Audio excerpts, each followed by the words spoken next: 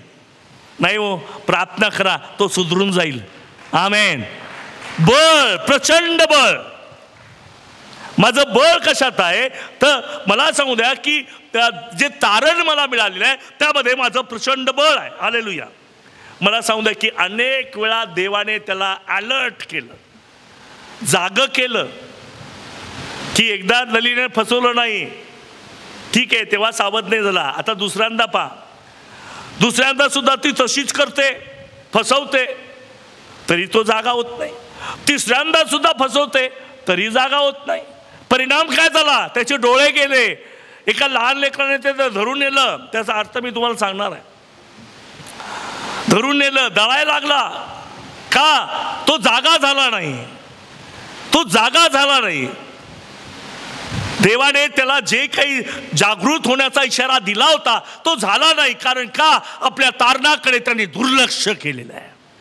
Bible सांगतं, एवढ्या मोठ्या तारणाकडे दुर्लक्ष केल्यास तुमचा निभाव कसा लागेल. म्हणून हिजकिया तारणाचा प्याला हाती घेऊन मी रोज परमेश्वराचा धन्यवाद करतो.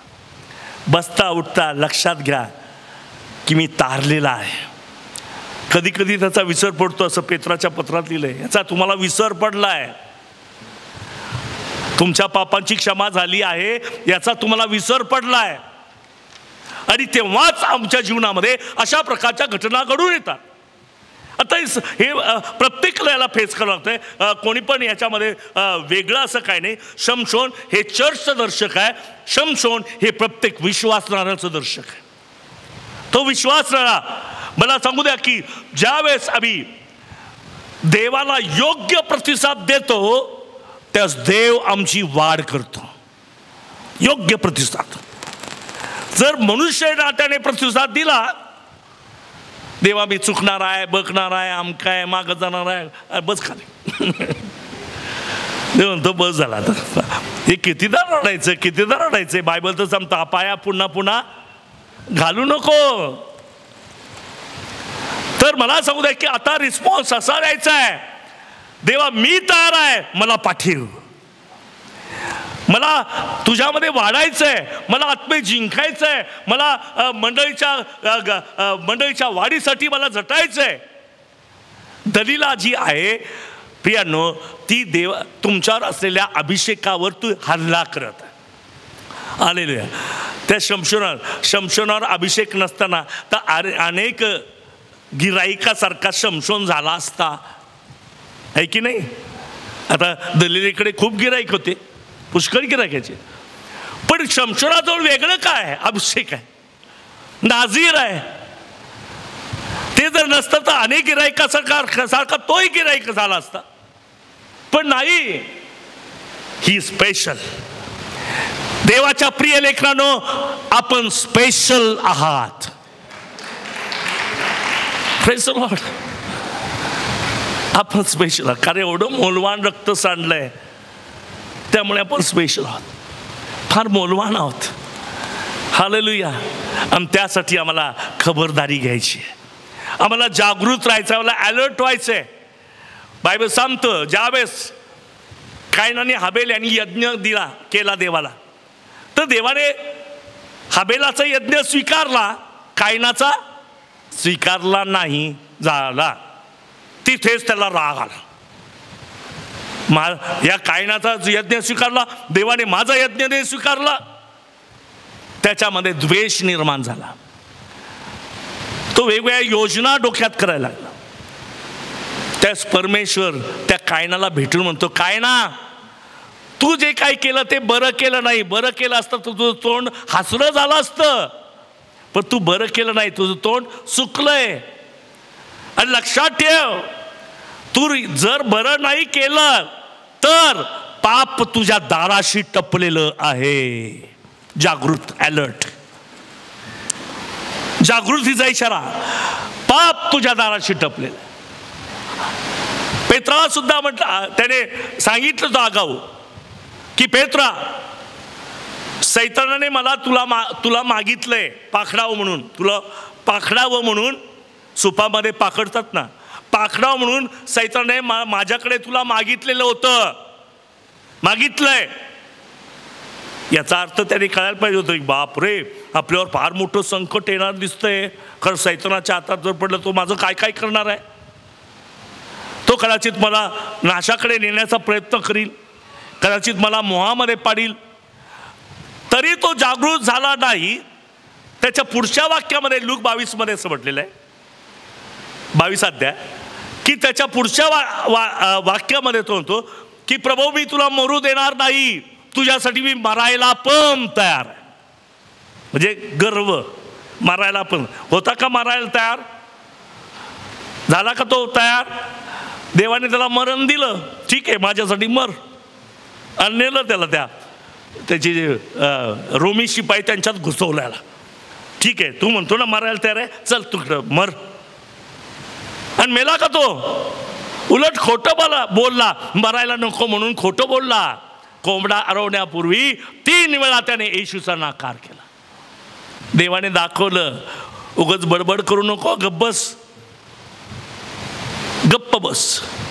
Hallelujah, praise the lord. मला तर सांगू द्या की देवाच्या कृपेशिवाय आमच्यासाठी काहीच महत्वाचं नाही आहे. जे आहोत ती देवाची दया आहे, देवाची कृपा आहे. म्हणून देहाला उंच करू नका, आत्म्याला उंच करा, देवाला उंच करा. इथं मी पाहतो की त्याला दलील त्या या लोकांना देवाने जागृत केलं की पाप तुझ्या दाराशी टपलेलं आहे. पेत्राला सुद्धा सांगितलं की पहा, सैतानाने मला माझ्याकडे तुला मागून घेतलेला आहे, सावध राहा. पण तो सावध नाही राहिला, काहीतरी बडबडला चुकीचंच, मी तुला मरू देणार नाही. आता त्याची अपेक्षा येशू ख्रिस्ताने केली होती का?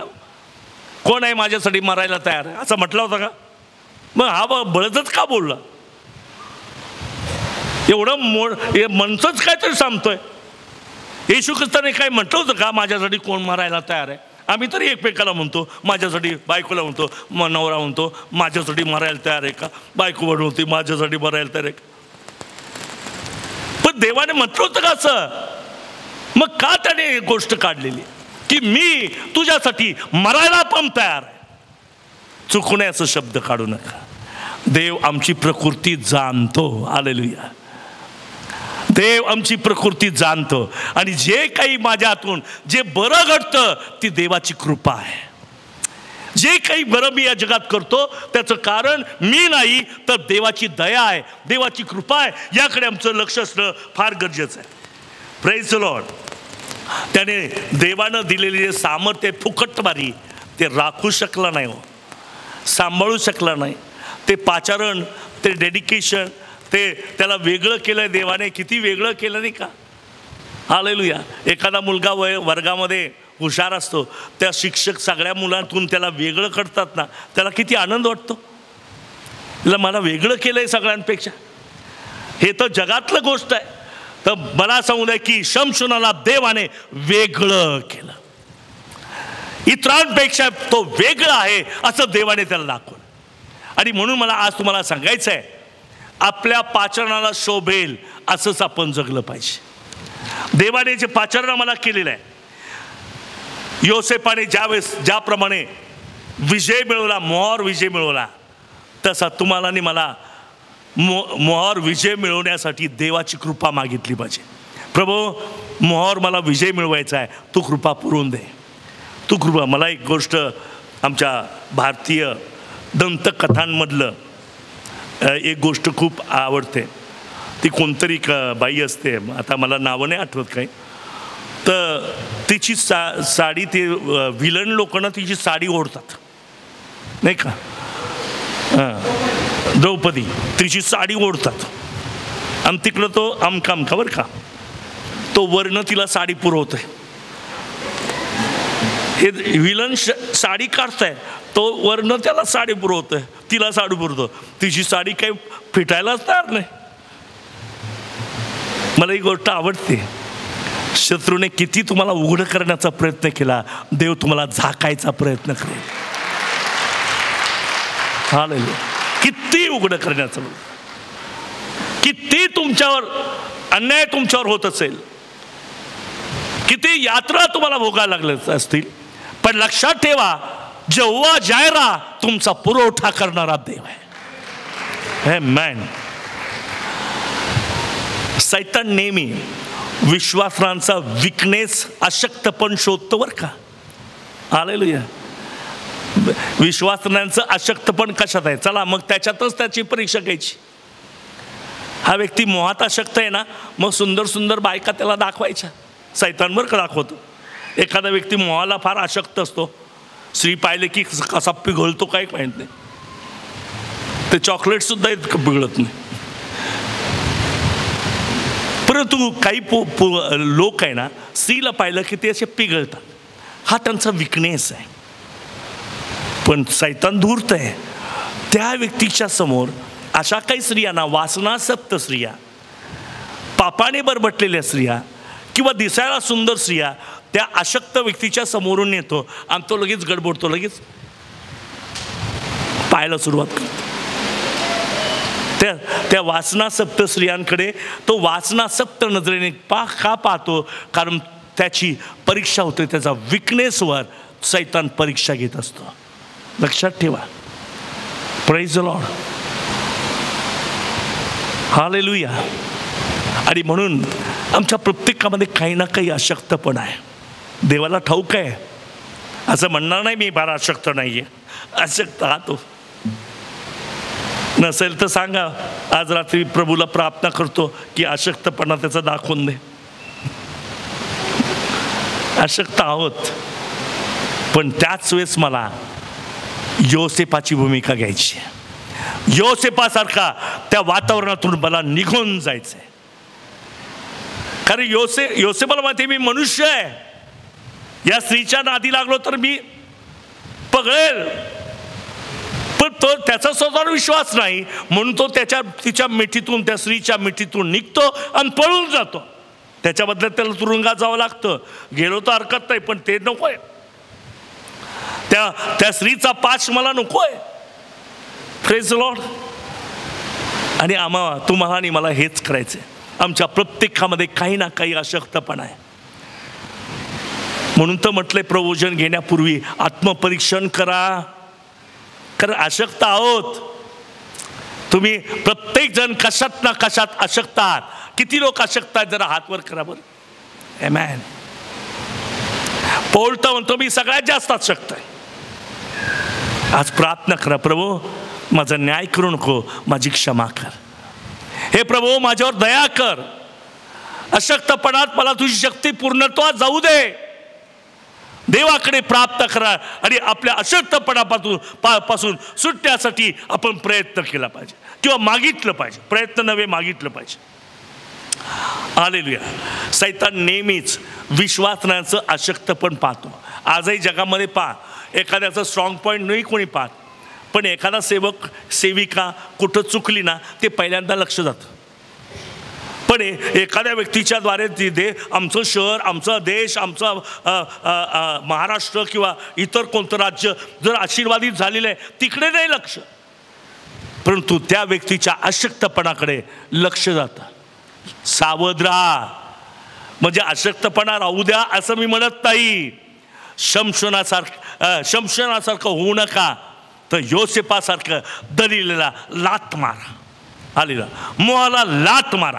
बाबा संत सैतानाला आडवे व्हा, म्हणजे तो तुमच्यापासून पळेल. Praise the Lord. आडवे व्हा. असं रडत बसू नका, मी अशक्तच आहे, मी अशक्तच आहे. त्याच्यासाठी देवान तुम्हाला म्हटलं नाही हो अशक्त आहे म्हणून. मी फार अशक्त आहे, मी फार अशक्त आहे. पण बायबल सांगतं उठ, मी तुझ्याबरोबर आहे.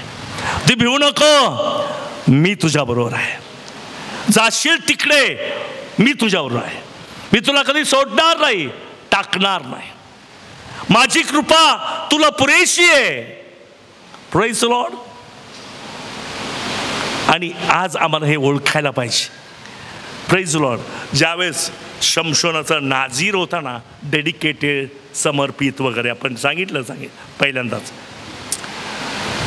तो त्याचा मुकुट होता. मुकुट, त्याचे जे केस आहेत ना, हा एक राजकीय मुकुट होता. हालेलुया. हा राजकीय मुकुट होता आणि तोच कापला हो, मुकुटच गेला. या दलिलेने काय केला, त्याचा मुकुटच कापला. कसा दिसत असे बिगर मुकुटाचा? एक राजा बिगर मुकुटाचा कसा दिसतो? पण त्याची पण त्याने पर्वा केली नाही. बायबल सांगतं पांढरे केस म्हणजे केस, हा मुकुट आहे. तो त्याचा मुकुट होता.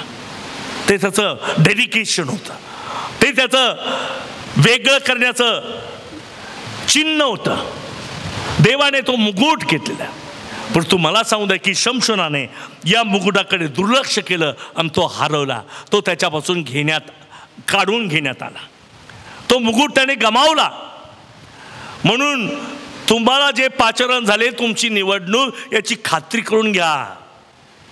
जाऊ देऊ नका, खात्री करा, धरून ठेवा, पाचारण धरून ठेवा. हालेलुया. पाचारण धरून ठेवा, तुमचं तारण धरून ठेवा. त्याची आठवण करा, मी तारलेला आहे, मी पाचारलेला आहे, मी देवाचं मूल आहे. या गोष्टीची ज्यावेळेस तुम्ही कबुली देता, त्यास देव तुमच्या डोक्यात मस्तकामध्ये मुकुट घालतो. हालेलुया. सुशोभित मुकुट. म्हणून बायबल सांगतं कोणी तुझा मुकुट हिरावून घेऊ नये म्हणून जप. दलीला टपली हिरावून घ्यायला. प्रगटीकरणाच्या पुस्तकात सांगितलं दलीला टपली, काय त्याचा मुकुट पाहिजे मला. आता इतरांचे तरी सोन्याचे असतात, याचे तर केसाचा मुकुट. पण दलीला तो केसाचा मुकुट पाहिजे. बायबल सांगतं की खबरदार, सावध राहा, तुझा मुकुट कोणी हिरावून घेऊ नये म्हणून तुम्ही जपलं पाहिजे. हालेलुया. त्याचा संपूर्ण मुकुटही गमावला. जी बक्षिसं देवाने देऊ केली होती त्याच्या बरोबर नाझीर तर दिला, त्याच्यावर आणखी काही बक्षिसं पण देवाने दिलेली आहे स्वर्गात, ती पण गमावली. खुळखुळा, काहीच नाही, सगळंच गमावलं. तो मुकुटही गेला, ती बक्षिसं देवाने दिली ती पण गमावली. आता त्याच्याजवळ काय शिल्लक राहिले? काहीच नाही, कफल्लक. तरुणांनो, आपला मुकुट दलीनं हिरावून घेऊ नये म्हणून जपा. कारण त्यात आमचा तोटा आहे. आम्ही काहीतरी गमावतो, आशीर्वाद जातात. हालेलुया. मला एक गोष्ट सांगू द्या की परमेश्वर माझा बळ आहे. परमेश्वर माझं बळ आहे. आपण मोठ्याने म्हणूया, परमेश्वर माझं. आमेन. हालेलुया. का तुम्ही जी एक्सरसाइज सकाळी सकाळी करता ते तुमचं बळ आहे का? ती चालू ठेवा, तुमच्यासाठी थोडीफार उपयोगी पडेल, पण जास्त नाही, 60-70 वर्ष उपयोगी पडेल. परंतु परमेश्वर माझं बळ. पहिले इतिहास 29 अध्याय 11 वचन वाचा.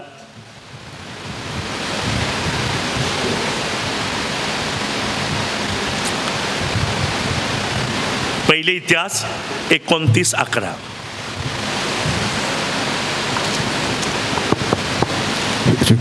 हे परमेश्वरा, हे परमेश्वरा, महिमा, पराक्रम, शोभा, विजय व वैभव ही तुझीच.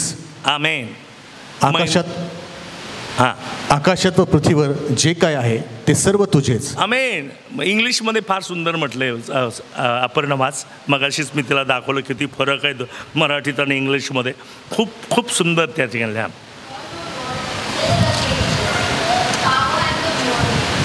पॉवर अँड द ग्लोरी, बळ, पॉवर. दुसऱ्या भाषांतरामध्ये म्हटलं पॉवर अँड माईट, बळ.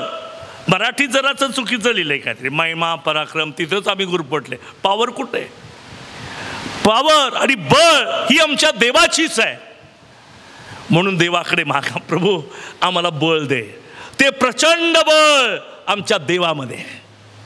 आमेन. प्रचंड बळ हे देवामध्ये आहे, कोणत्याही व्यक्तीमध्ये नाही, कोणत्या परिस्थितीमध्ये नाही, तर देवामध्ये. दुसरी गोष्ट, प्रचंड बळ पवित्र आत्म्यामध्ये आहे. Praise Lord. प्रचंड बळ जे आज या ठिकाणी आमच्यामध्ये आहे, आमच्या सर्वांमध्ये आहे, प्रचंड बळ तो पवित्र आत्मा आहे. आमेन. म्हणून आम्ही बलवान आहोत. आता मला सांगू की पवित्र आत्म्याला योहान 7:37 पासून पुढे असं म्हटलंय की तुमच्यातून उफळत्या पाण्याच्या नद्यासारखा पवित्र आत्मा होईल. पवित्र आत्मा काय होईल? उफळत्या पाण्याच्या नद्यासारखा होईल. आता पाण्याचा एक गुणधर्म, महत्त्वाचा गुणधर्म हा आहे की वनस्पती आणि बॉडी या दोघांनाही तो हायड्रेट करतो, नाही का? आता एखाद्या व्यक्तीला हागवण लागली, पाणी पाणी पाणी पडत असेल तर त्याला डिहायड्रेशन होतं, नाही का? त्याच्यातलं पाणीच निघून जातं. म्हणजे मला सांगू की जे पाणी आहे ते आमच्या बॉडीला ताकद देतं. या बॉडीमध्ये 70% पाणी आहे, 30% फक्त इतर सर्व काही. त्यानंतर मला सांगू की पृथ्वीमध्ये सुद्धा 70% पाणी आहे आणि 30% जमीन आहे. हालेलुया. प्रपोर्शन सेम आहे. Praise the Lord. आणि हे पाणी काय करतं माहिती आहे का? त्या झाडांना आणि सुकण्यापासून वाचवतं. ते पाणी काय करतं? झाडांना जगवतं. उफळता जसं जगातलं पाणी वनस्पतींना हिरवगार करतं, टवटवीत करतं, सुकवू देत नाही, निराश होऊ देत नाही, सुकवू देत नाही, त्या प्रकारे पवित्र आत्म्याची एक नदी आहे, ती तुमच्या आणि माझ्या आध्यात्मिक जीवनाला सुकू देत नाही. हालेलुया. म्हणून आत्म्याच्या प्रेरणेने चाला. पवित्र आत्मा हे असं जिवंत पाणी आहे की ते तुम्हाला डिहायड्रेशन होऊच देणार नाही. Praise the Lord. हिरवगार करील. म्हणून बायबल सांगतं पहिल्या स्तोत्रामध्ये, जे झाड पाण्याच्या आणि त्याची पाने कोमेजत नाही, डिहायड्रेट होतच नाही. का? पाण्याजवळ लावलेलं आहे. जर मी पवित्र आत्म्याच्या बरोबर राहिलो तर मी कधी डिहायड्रेट होणारच नाही, सुकणारच नाही, मी कधी कोमेजणारच नाही. डॉक्टर सुद्धा सांगतात भरपूर पाणी प्या म्हणजे स्किन तुमची चांगली होईल, नाही का? भरपूर पाणी प्या. म्हणून आमच्या सगळेच लोक भरपूर पाणी पितात. आता तर कॅल्क्युलेशन गेलं, 3 बाटल्या का 4 बाटल्या दिवसातून किती मोजून मापून पाणी पितात सध्या लोक. इतके कॉन्शियस आहे आपल्या स्वतःच्या बॉडीविषयी, इतके तत्पर आहेत, दक्ष आहेत. पवित्र आत्मा म्हणतो की मी तुम्हाला कोमेजू देणारच नाही, मी तुम्हाला सुकू देणारच नाही, मी तुम्हाला टवटवीत करील, भरपूर पाणी दिलेल्या बागेसारखं करील. भरपूर पाणी दिलेल्या बागेसारखं टवटवीत करील. हालेलुया. भरपूर पाणी दिलेल्या पवित्र आत्म्याचा भरपुरी आमच्यामध्ये असू द्या, टवटवीतपणा आपोआप येणार आहे. चर्च, मला तुम्हाला सांगू द्या की पवित्र आत्म्याने भरून जा म्हणजे आपोआपच तुम्ही टवटवीत व्हाल, तुम्ही ताजे तवाने दिसायला लागाल, तुम्ही आनंदित राहाल. जिथं जाल तिथं तुम्हाला विजय प्राप्त होणार आहे. हालेलुया. आणि म्हणून मला तुम्हाला सांगू द्या की आमचं जे समर्पण आहे, जे वेगळं केलं गेलेलं आहे, ते शमशनाचं बळ आहे. त्याकडे दुर्लक्ष केलं, परिणामी तो धरून देण्यात आला. मला सांगू द्या की जे करायला नको ते त्याने केलेलं आहे, तो पराजित झालेला आहे. हालेलुया. आज मला तुम्हाला पुन्हा पुन्हा सांगायचं आहे की देवाकडे वळा. चर्च हे आमचं बळ आहे.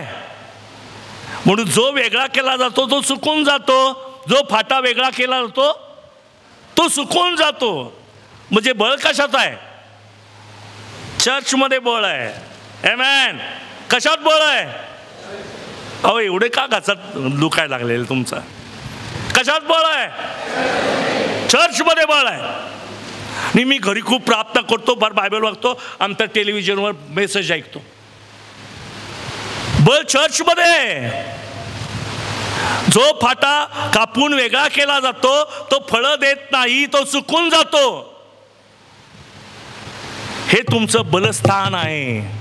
चर्च तुमचं बळ आहे. तो काय म्हणतो माहिती का मत्ती 16 मध्ये, या खडगावर मी आपली मंडळी रचील आणि तिच्या पुढे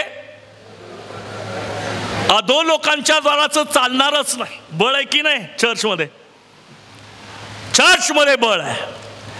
अधो लोकांच्या द्वाराचं चालणार नाही. पुष्कळ लोकांचं हे लॉजिक आहे. काय महिन्यातून एकदा गेलं तर चालतंय चर्चमध्ये. काही काही लोकांचं म्हणतं बघतो गुड फ्रायडेला, गुड फ्रायडेला येतात चर्चमध्ये, बाकी कधीच येत नाही. हालेलुया. तर मला सांगू द्या की तुमचं चर्चमध्ये असणं हे तुमचं बळ आहे. तुम्ही जर चर्चमध्ये नाही आणि बाहेर किती कामं केले, किती सुधारणा केल्या, किती लोकांवरती काय केलं, पण चर्च जर नसेल तर बळ नाही आहे. हालेलुया. सैतान हे चुकीचं शिकवत आहे शेवटच्या काळात लोकांना की तू एकटाच काहीतरी कर. मी एक पुस्तक वाचलं मागे, तुम्हाला सांगितलं लोनली रेंजर, त्या पुस्तकाचं नाही. एकटंच हाड. आता HK 47 मध्ये एकटा हाड आहे का? सगळे हाड मिळून एक शरीर आहे. आमेन. असा वाऱ्याला संदेश दिला आणि तो वारा त्याच्यावरून व्हायला, ती सगळी हाडं गोल गोल गोल गोल फिरली आणि त्याच्यातून एक सैन्य तयार झालं, शरीर तयार झालं. हालेलुया. पण कधी कधी असं फिरता फिरताना एक हाडाचं लाकूड आळूच त्या फिरता फिरता ते बाहेर पडलं आणि तिकडंच त्याचं विश्व तो तयार करतो. हालेलुया. लक्षात घ्या, चर्च हे तुमचं बळ आहे. जर तुम्हाला प्रभूचं पाचारण आहे तर प्रश्न नाही आहे. काही काही लोक चर्चला धरून कामं करत नाहीत. चर्चला धरून तुमचं काम असलं पाहिजे. कोणतंही काम चर्च थ्रू केलं पाहिजे. हालेलुया. काही लोकांना इतके टॅलेंटेड झालेत ना की त्यांना असं वाटतं की चर्च नसलं तर चालेल, मी सगळं काही करू शकतो. नाही, देवाचा नियम आहे. चर्च हे तुमचं सामर्थ्याचं केंद्र आहे. चर्च तुमचं बळ आहे. चर्चला धरून आम्ही कोणतंही काम केलं पाहिजे. हालेलुया. Praise the Lord. आणि चौथी गोष्ट आहे की आमचं जे समर्पण आहे, लक्षात घ्या, समर्पण म्हणजे आम्ही आमचे नाहीत, आमच्या देवाचे आहोत. डेडिकेटेड म्हणजे काय हो? ते काही लोक म्हणतात ना आपल्या बाळांना समर्पण करण्यासाठी. म्हणजे काही प्रोग्राम आहे का तो समर्पणाचा? सेलिब्रेशन 6 महिन्याचं झालं की एक संस्कार नाही. समर्पण करतात आजपासून. हे लेकरू आमचं नाही, देवाचं आहे.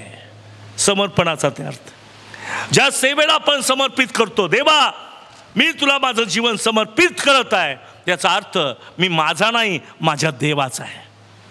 संत पौल म्हणतो नाही का, मी देवाचा बंदिवान आहे, ख्रिस्ताचा मी बंदिवान आहे. समर्पण फार महत्त्वाचं आहे. छोट्या छोट्या गोष्टीमध्ये आम्ही केलं पाहिजे. मला एक गोष्ट समजा की एखाद्या लहान मुलीनं सुद्धा त्याला पकडून नेलं नाही का. शमशोन ज्यावेळेस त्यातलं बळ गेलं, त्यास मोठ्या मोठमोठ्या सरदार बिरदारांची गरज नाही वाचली. हे अगदी सटार फटार सारखा तो झाला शमशोन, कचऱ्यासारखा झाला. कचरे, ए पुरी हे सामान उचल, लिहून ठेव तिकडं, असा शमशोन झाला. हे इथं पडले ना, हे काहीतरी बिनकामाचं सामान, ते उचलून तिकडं ने, अशी अवस्था शमशोनाची झाली. हो, हालेलुया, हालेलुया. जागृत राहा, देवाने तुम्हाला निवडलेलं आहे. You are dedicated to God. देवाला आपण समर्पित आहोत आणि म्हणून आपण होईल तितक्या त्याच्या आवाजाच्या मागे मागे चालण्याचा प्रयत्न. त्याला नेलं त्या लहानशा मुलीनं. लहानशी मुलगी काय माहिती का, एक छोटासा मोह सुद्धा शमशोन त्याच्यावर टिकाव धरू शकत नाही, नाही का. सहज गुंतविणारी पापे, लहान मुलगी सहज गुंतणारी पापे, सहज गुंतवणारी, बोलण्याच्याद्वारे, पाहण्याच्याद्वारे, ऐकण्याच्याद्वारे, चालण्याच्याद्वारे सहज गुंतणारी पाप. शमशोन त्याच्यावर विजय मिळू शकत नाही, अशी अवस्था आहे. अभिषेक नसेल, सहज गुंतणाऱ्या पापांवर आम्हाला विजय मिळत नाही. मोठं तर सोडाच, छोट्या छोट्या गोष्टीवर आम्हाला विजय मिळत नाही. छोटासा मोह, त्याच्यावर आम्हाला विजय मिळत नाही. कारण आमच्यावरचा अभिषेक आम्ही गमावलेला आहे, आम्ही दुर्लक्षित केलेला आहे. आणि त्यामुळे त्या छोट्याशा मुलीनं त्याला पकडून नेलं. तुमच्या आणि माझ्या जीवनामध्ये ह्या छोट्याशा गोष्टी आम्हाला पकडून नेण्याच्या अगोदर जागृत राहा आणि आपला अभिषेक शाबूत ठेवा. शाबीत असू द्या, शाबीत. रोज सकाळी, प्रभू माझ्यावर तुझा हात आहे, मला अभिषेक आहे, मी तारलेला आहे, मी निवडलेला आहे, मी तुझा आहे, तू मला सांभाळ. हालेलुया, प्रेज लॉर्ड, आमेन. एकच सांगा, प्रभू मी तुझा आहे. सकाळी उठल्या उठल्या आपल्या तारणाची आठवण करा, आपल्या तारणाची आठवण करा. काय लोक उठल्या उठल्या देवाची आठवण करा. अहो देवाची तर कराच करा, पण आपल्या तारणाची पण करा बरं का. देवाची करा, पण आपल्या तारणाची सुद्धा करा. की देवाने माझं तारण केलं आहे, देवाने मला निवडलं आहे, देवाने मला वेगळं केलं आहे, मी समर्पित आहे, मी आशीर्वादित आहे, याची आठवण आपण रोज केली पाहिजे. आणि देवाचा धन्यवाद केला. निश्चितच आपल्या निर्माणकर्त्याला आपण स्मरावं, पण त्याचबरोबर आपण हे ओळखावं की मी डेडिकेटेड आहे. आपल्या स्वतःला आपण ओळखावं, मी समर्पित आहे, मी वेगळा केलेला आहे, मी इतरांसारखा नाही, वेगळा आहे. आणि तीच गोष्ट पवित्र आत्मा तुमच्यावर कार्य करील आणि तुम्हाला जिकडं जाईल तिकडं विजय प्राप्त करणार आहे. दलीला म्हणते, शमशोना तुझं मान बळ कशात आहे? लात मारा त्या दलीला. पैसा नाही मागितला, काय नाही, बळ कुठं, कशाला मागते तू बळ? काय कारण आहे तुझं बळाची? काही संबंध आहे? कान दिली असते खालीच पाडलास जर खरा विश्वास नसता. पण त्याने एंटरटेन केलं आणि तो हे विसरला की मी नाझीर आहे, मी निवडलेला आहे. प्रियानं मला सांगू द्या की आमच्या प्रत्येकाच्या जीवनात रोज असा प्रसंग येतो, त्यावेळेस जागृत राहा. देव म्हणतो भिवू नका, मी तुमच्यावर आहे. मी तुम्हाला धाकणे दाखवत बरं का, तुम्हाला एनकरेज करतो. हे कोण करणार माहिती आहे का? विजयी कोण करणार तुम्हाला? देव. फक्त तुम्ही तयारी दाखवा. देव तुम्हाला विजयी करील, देव तुम्हाला बळ पुरविल, देव तुम्हाला सामर्थ्य देईल, देव तुम्हाला नाशाच्या खाच्यातून बाहेर काढील, त्याची शिखलातून देव तुम्हाला बाहेर काढील. आपण देवाला समर्पित होऊया, डेडिकेटेड होऊया. हालेलुया. हेच माझं बळ आहे. केस बळ नाही आहे, ते बळाचं चिन्ह आहे. बळ तर डेडिकेशनमध्ये आहे, समर्पणामध्ये आहे, वेगळेपणामध्ये आहे. ते माझं महान बळ आहे. देव तुमचं सहाय्य करेल.